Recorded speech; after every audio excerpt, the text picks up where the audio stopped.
அம்மா இந்த சொந்தமெல்லாம் வேஸ்ட்டு வினகாரன்னு சொல்லுவாங்கம்மா. சொந்தத்தை பற்றி கொஞ்சம் சொல்லுங்கம்மா. அதாவது வந்து மாப்பிள்ள சொந்தக்காரன்லாம் வேணக்காரன், சொந்தமெல்லாம் வேஸ்ட்டு, சொந்தமே வேணாம்னு உதறாங்கல்ல. சொந்தமே இல்லைன்னா எப்படி பறக்க முடியும்? சொந்தமே இல்லைன்னா எப்படி வளவ போட முடியும்? எப்படி பூ புனித நீராட்டு விழா நடத்த முடியும்? எப்படி பால் காய்ச்ச முடியும்? எப்படி நல்லது கெட்டதில் எப்படி கலந்துக்கிற முடியும்?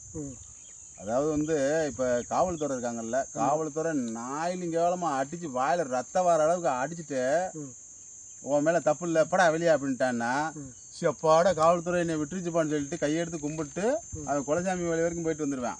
அது காவல்துறை அடிச்சா. சொந்தக்காரன் வந்து ஒரு வார்த்தை பேசிட்டாலும் அவெல்லாம் ஒரு மனுஷனா, அவெல்லாம் விளங்க மாட்டான், அவெல்லாம் நல்லாவே இருக்க மாட்டான்னு சொல்லிட்டு அவனை அன்னையிலேருந்து ஒதுக்கிடுறான்.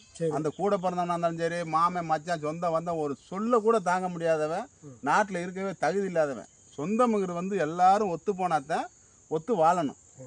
இவன் ஒத்து வாழணும் இல்லைன்னா அத்து வாழணும் அப்படி முடிவெடுக்கிறவன் எப்படி? சொந்தம் இல்லைன்னா ஏதாவது நல்ல காரியம் நடக்குமா? இப்போ எவ்வளவு நல்ல காரியம் நடக்குது.